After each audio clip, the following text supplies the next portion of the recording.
Bueno, en primer lugar, desde luego, mi agradecimiento a la Fundación y especialmente a Antonio, coordinador de toda esta jornada. Bueno, me permite aquí con todos ustedes pues darles algunos de los aspectos de la actualidad del hidrógeno como vector energético. En segundo lugar, decirles que la presentación tiene un carácter totalmente divulgativo. Hago un repaso a base de flashes informativos de todos los aspectos que pueden suponer tanto características de este nuevo vector como desafíos o retos. Por tanto, hablaré, ya pasando quizás al contenido, pues de qué es ese nuevo vector energético, cómo se produce, qué problemas hay para almacenarlo, transportarlo, distribuirlo, qué aplicaciones, y aquí introduzco también las pilas de combustible, hablaré algo brevemente de qué es eso de las pilas de combustible, y luego la seguridad del uso del hidrógeno que a veces preocupa, sobre todo a las autoridades, ¿no? ¿Y qué es eso del concepto de la economía del hidrógeno? Son muchas cosas, por tanto, en todas ellas lo que doy son breves retazos informativos y luego supongo que durante el debate pues ya concretaremos todo lo que haga falta. ¿De acuerdo? Bueno, pues vamos a empezar. La visión que ofrece la Agencia Internacional de la Energía en su programa sobre producción y utilización de hidrógeno, que empezó ya desde el año 77, si no recuerdo mal, o sea, lleva un largo recorrido. Y nos dice que no necesitamos imaginar un mundo ideal en el que exista una fuente energía inagotable, porque ese mundo pues es el nuestro, no hay que imaginarlo. Entonces se nos dice que con la energía solar y el agua pues tenemos todo, electricidad y un combustible para todo tipo de aplicaciones. Bueno, vamos a elaborar un poco más este concepto, que es el verdaderamente atractivo del hidrógeno, digamos, como vector energético, que es que ofrece, en último término, si lo producimos a partir de energías renovables, ofrece un ciclo energético cerrado e intrínsecamente limpio. ¿De qué se trata eso? Empleo aquí un esquema de la institución NRW, una institución alemana, es un esquema ya antiguo, pero bastante, digamos, descriptivo.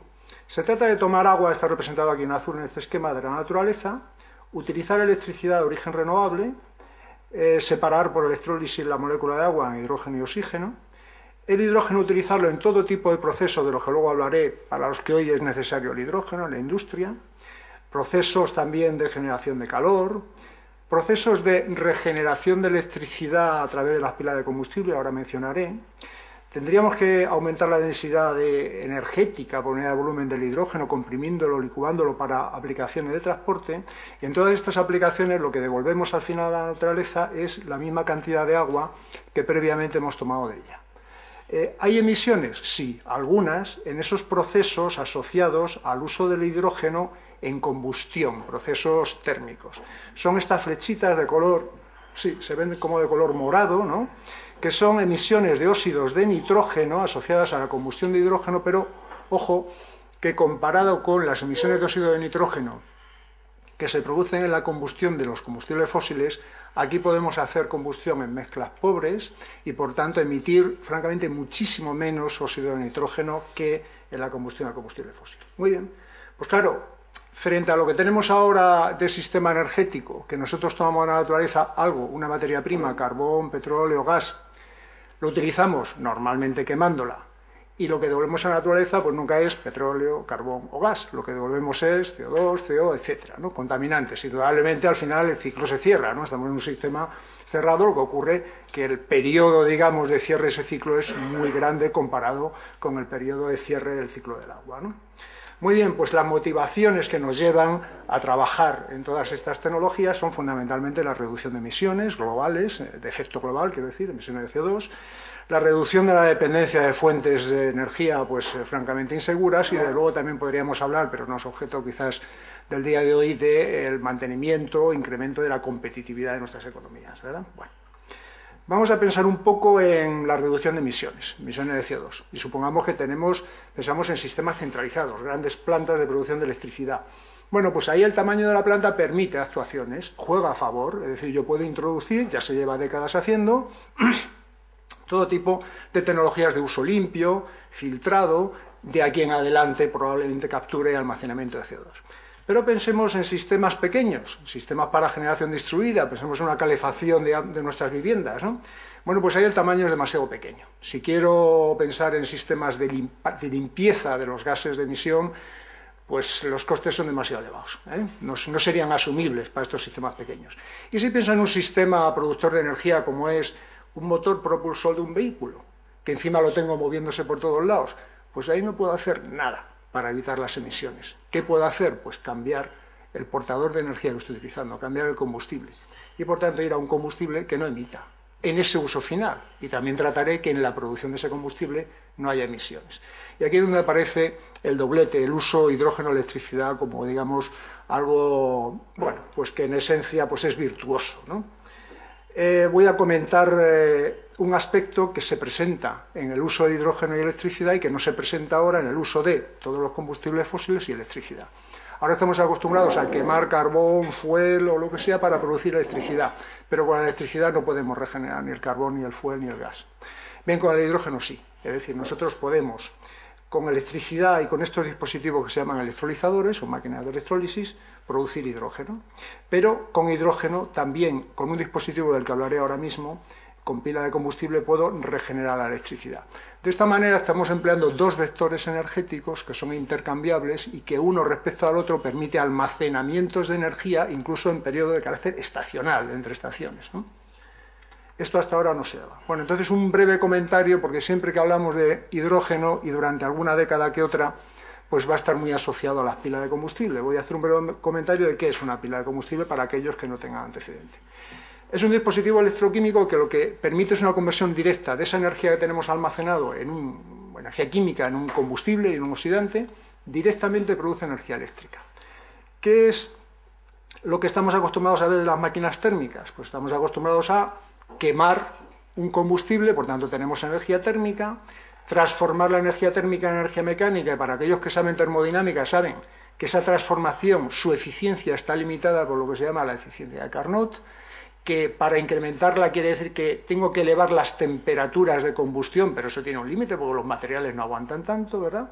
Y finalmente, si quiero producir energía eléctrica, tengo que transformar la energía mecánica en eléctrica. Bueno, todo este proceso de las máquinas térmicas es mucho menos eficiente, sin ninguna duda, y tiene una limitación termodinámica que la conversión electroquímica de las pilas de combustible.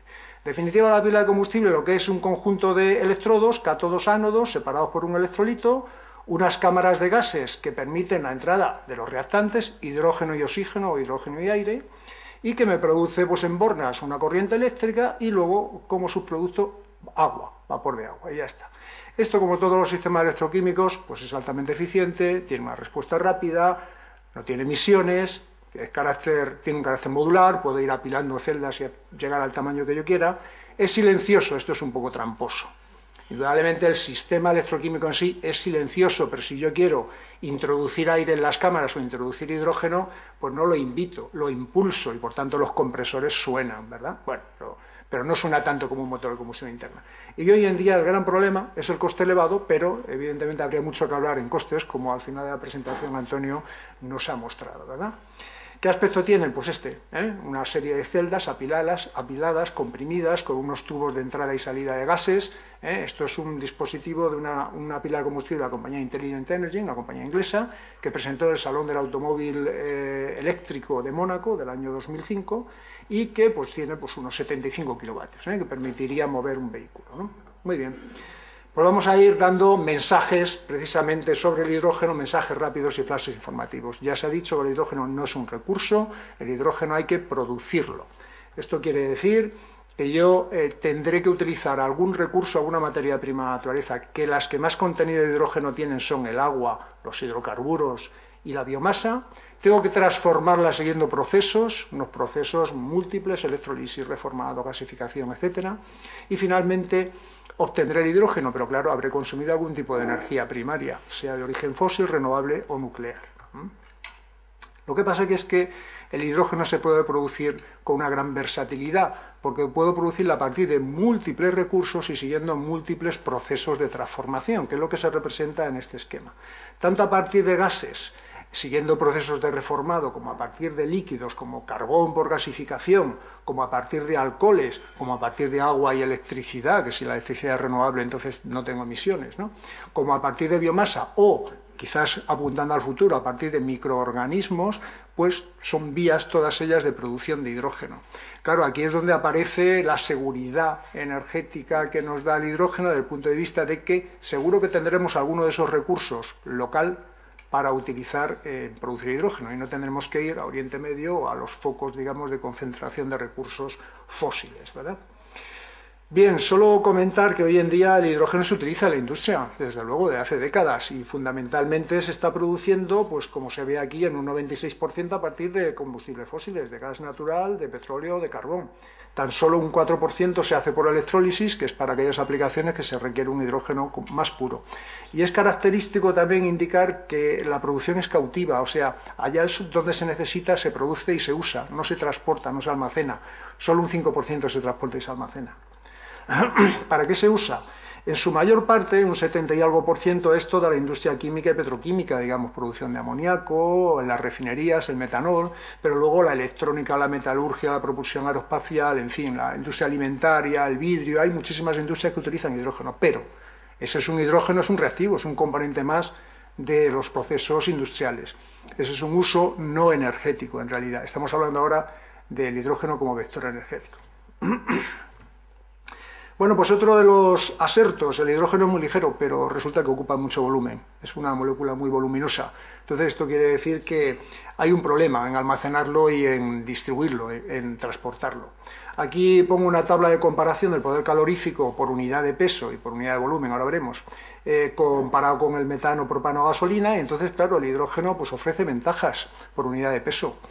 Sí, por eso se utiliza el hidrógeno para la propulsión espacial, donde el peso es prioritario. El hidrógeno es el combustible que tiene más capacidad interna de moverse a sí mismo, por decirlo de alguna manera, ¿verdad? Bien, pues claro, todos los tanques de combustible tienen que ir en el vehículo que se mueve, ¿no?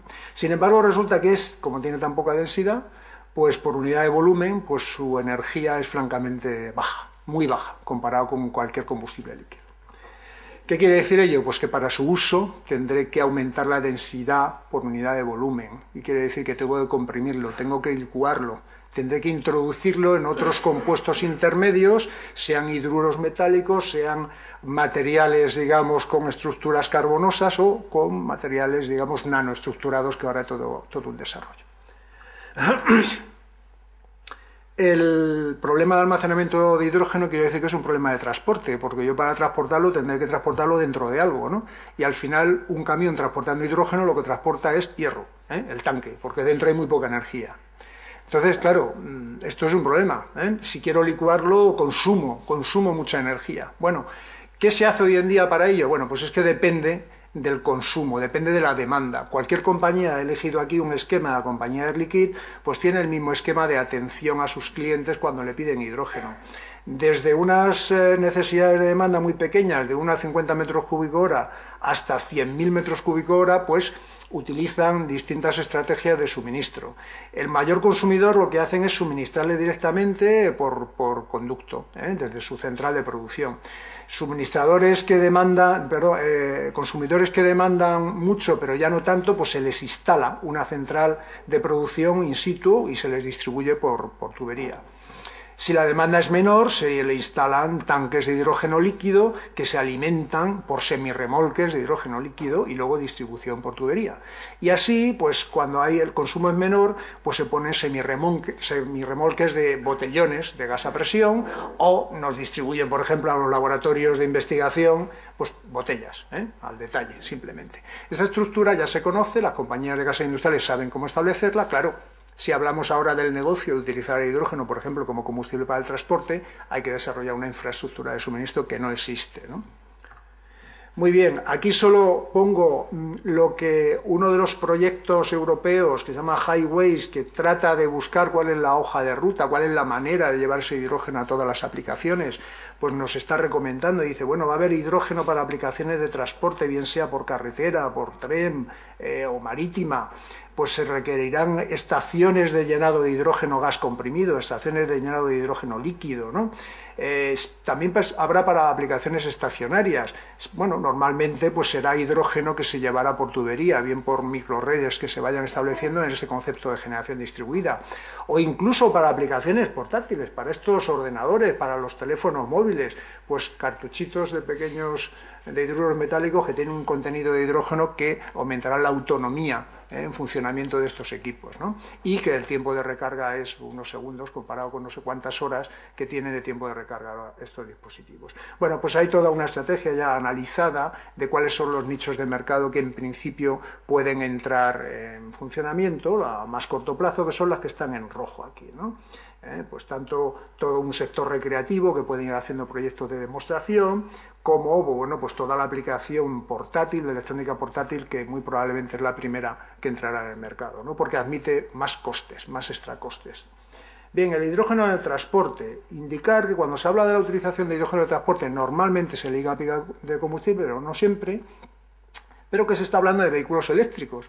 Claro, un vehículo es un sistema convencional, es un motor de combustión interna que bueno, transmite la energía mecánica a las ruedas. Cuando hablamos de vehículo eléctrico, normalmente pensamos en una batería, estamos sustituyendo el motor de combustión por una batería y un motor eléctrico. Cuando hablamos de vehículo eléctrico a pila de combustible, lo que hacemos es, en vez de batería, poner este dispositivo que se llama pila de combustible. Normalmente este concepto de vehículo que acabo de poner ahora, de pila de combustible, sería el que llaman full power, es decir, ese vehículo genera electricidad solo con una pila de combustible. Pero hay otro concepto que es un concepto híbrido, en el que el vehículo, el motor eléctrico que ataca a las ruedas, pues recibe electricidad de la pila de combustible y de una batería. Junto con estos conceptos se mantiene también en algunas compañías de automoción el motor de combustión interna, pero a hidrógeno, como una evolución de los motores de gas natural. De manera que hoy en día están compitiendo estas tres configuraciones de vehículo eléctrico. El que utiliza un motor de combustión interna, normalmente entre las compañías que apoyan esta opción está BMW, el que utiliza un motor a pila de combustible, solo pila de combustible, o sistemas híbridos que también incorporan baterías. No está claro cuál va a ser el sistema que al final prevalecerá, aunque en principio, desde luego, lo normal sería ir a la pila de combustible cuando ya se hayan desarrollado y hayan llegado a costes aceptables. Y uno podría decir, bueno, pero yo ahora tengo un coche con mi pila de combustible y hay estaciones de servicio donde llenar. Hombre, pues sí, las va viendo. Evidentemente son de demostración. Entonces yo solo les sugiero que entren en esta dirección de internet, h2station.org, que le dice todas las estaciones que están en funcionamiento y que están en construcción en el mundo, solo poner algunos flashes de qué pinta tienen estas estaciones. Indudablemente, si yo tuviera que llevar mi coche a llenar a una estación como esta, a lo mejor no me atrevería, ¿no? Porque parece que va en una zona industrial un poco rara, pero claro, lo que más se está viendo ya son estaciones donde, en fin, lo típico, ¿no? Que lo importante es la tienda y la hamburguesería, más que el llenado de la estación, ¿no? Son sitios totalmente comerciales, aspectos, digamos, que ya le están dando como a las estaciones de hoy en día de la gasolina, ¿no? Y estas son las que tenemos en España y Portugal, ¿no? Tenemos una en Madrid, otra en Barcelona y hay otra en Oporto, ¿no? Muy bien, y también uno puede decir, bueno, pero hay vehículos que operen a hidrógeno, serán 2 o 3, ¿no? Lo que están haciendo eso, pues no, hay cientos. Todas las compañías han desarrollado prototipos, son prototipos, no pensemos que hay nada que sea ni de preserie siquiera, ¿no? Muy bien, otro ejemplo, entren en h2mobility.org y verán 200 y pico modelos. Bicicletas, motos, coches, camiones, autobuses desde los años 70, todos los modelos que se quieran y unos, bueno, algunos francamente con diseños muy innovadores, ¿no? Y bueno, pues ¿qué puede querer decir esto? ¿Que las compañías están interesadas en poner ya sus vehículos en el mercado? Pues hombre, Japón y algunos otros, Japón está diciendo que en el 2012 creo que era, o 2015 iba a poner 5 millones de vehículos, si no me equivoco, en el mercado. Muchos no lo creemos, ¿no? Pero bueno, es un programa nacional, la orientación que sigue Estados Unidos es distinta. Estados Unidos está probando tecnologías y quiere en el 2012 ver qué nivel de desarrollo se ha conseguido como resultado de investigación y luego deciden apostar por aquella tecnología que tenga un claro viso de implantación y entonces ya desarrollar las líneas de demostración para llevar a la comercialización. En Europa se sigue una política similar a la de Japón. Lo que ocurre es que las cantidades son menores. Se está pensando en un horizonte 2020 de introducir entre 500.000 y 1.800.000 vehículos, si no recuerdo mal. Muy bien. Aplicaciones, más flashes, para ir pasando ya hacia el final y luego pues podremos debatir todo lo que sea. Integración de energías renovables quizás es una de las cosas más interesantes, por lo menos para nuestro país, sin ninguna duda. Ya lo ha comentado Antonio antes. Tenemos generación eólica y tenemos la red eléctrica, no siempre se llevan bien, no siempre cuando tenemos electricidad eólica se puede conectar en la red. Y hay veces que la red le gustaría tener electricidad eólica y los molinos están parados, los aerogeneradores están parados. Bien, hay toda una sistemática de electrónica para la gestión de la carga eléctrica, para la conexión o la desconexión con la red, pero, claro, hay estrategias que si introducimos el hidrógeno nos permitirían un mejor uso del recurso eólico. Una estrategia es esta que dibujo aquí de manera simple, que es suponer que yo tengo una unidad de electrólisis que es una carga a la que atiendo si me interesa. Por ejemplo, en aquellas situaciones en las que el campo de aerogeneradores está generando una energía eléctrica que la red no puede absorber, pues produzco hidrógeno y lo almaceno. Esto es la producción de hidrógeno como carga despachable. O aquellas situaciones de horas valle en consumo que la red tiene un exceso de producción de energía eléctrica, podría estar produciendo también hidrógeno y almacenarlo, digamos, para los momentos pico. Claro, si esto lo completo con un sistema de regeneración de la energía eléctrica a partir de ese hidrógeno, con una pila de combustible, sistemas de baterías y demás, pues estaría hablando del concepto de producir hidrógeno como electricidad despachable. Es decir, yo siempre voy a tener mi campo de aerogeneradores permitiendo despachar electricidad. No voy a tener una electricidad, digamos, ahí preparada para suministrar y como no hay nadie que me la demande, pues voy a tener que perderla, no. La tendré como hidrógeno. Cuando no tenga electricidad generada por los aerogeneradores, el hidrógeno y la pila de combustible me lo dará. Luego podríamos hablar de las eficiencias de todo esto, ¿no? Aplicaciones de electrónica portátil, como he comentado, sin ninguna duda, todas las compañías que trabajan en baterías para electrónica portátil saben de los límites de las tecnologías nuevas de las baterías, y el litio y todo lo que queramos, y indudablemente, si se consigue una tecnología para estos equipos que permita tiempos de recarga más cortos y duraciones, autonomías más largas, esto tiene un impacto en el mercado tremendo. Todas las compañías que trabajan en baterías hacen desarrollos para conseguir esa pila de combustible que con un tiempo de recarga de 2 o 3 segundos pues pueda llegar a autonomías pues de 15, 20 horas, casi del orden de un día, cuando hoy en día tenemos pues 4, 5 o 6 horas, no más. Y tiempo de recarga de 2 o 3, ¿no? Aplicaciones de telecomunicación, es lo mismo. Pongo aquí un esquema de uno de los proyectos europeos que hemos liderado desde el INTA. ¿Qué ocurre en las antenas de telecomunicación? Las antenas de comunicación, sobre todo para la telefonía móvil, porque están en lugares remotos, no hay red eléctrica que los alimente. ¿Cómo se alimentan? Con unos paneles fotovoltaicos y unas baterías. ¿Cuál es el diseño de ese sistema fotovoltaico? Pues se diseña de manera que, pues que permita la alimentación de la antena pues 3 días sin sol, 4 días sin sol como mucho. A partir del siguiente día que no haya sol, la antena se desconecta. Hay un montón de usuarios que no utilizan el teléfono y la compañía deja de cobrar. Entonces, aumentar la disponibilidad en servicio de las antenas es fundamental para las compañías operadoras. ¿Cómo lo podemos lograr? Pues con esta metodología de almacenar en hidrógeno y que me permita llevar una energía que tengo disponible, por ejemplo en verano, en sol, llevármela al otoño y el invierno cuando me falte. Unos comentarios ya para ir hacia el final de la seguridad con el uso del hidrógeno. Indudablemente el hidrógeno se está utilizando en la industria desde hace décadas. No solo en la industria. El gas ciudad era una mezcla de 50% de hidrógeno y de monóxido de carbono. Yo cuando era pequeño en casa de mis padres la cocina de gas era gas ciudad y el alumbrado público de los faroles era gas ciudad. Y se dejó de utilizar no por el hidrógeno sino por el monóxido de carbono. Entonces, ¿qué nos preocupa, digamos, de la utilización del hidrógeno? Pues la capacidad que puede tener de detonación, el que es muy inflamable, etc. Voy a poner solo un dibujo, unas fotos de un experimento que se hizo ya hace unos años en la Universidad de Miami, que compara un vehículo con un tanque de hidrógeno y con un tanque de gasolina con el mismo contenido energético y que provoca un incendio en el vehículo, ¿verdad? Entonces, a los 3 segundos, a la izquierda ven el vehículo de hidrógeno, ¿no? Se produce una gran llamarada, el hidrógeno tiene una difusividad altísima en aire porque es muy ligero, ¿no? Y al contrario, la gasolina, como todos los combustibles líquidos, cae, reside en el lugar del incendio, encharca y permanece mucho tiempo. En un minuto prácticamente ya no queda hidrógeno, pero ven ustedes lo que le pasa al vehículo de gasolina, y cuando llegamos a 1 minuto 30 segundos, todo el hidrógeno se ha quemado, el vehículo prácticamente no ha sufrido ningún daño. Si hubiera habido pasajeros que no les hubiera entrado el pánico, no hubieran salido del vehículo y no se hubieran tirado encima de las llamas, no le hubiera pasado absolutamente nada. Y sin embargo, en un vehículo de gasolina, que no nos pase porque tenemos menos de 1 minuto para salir del vehículo.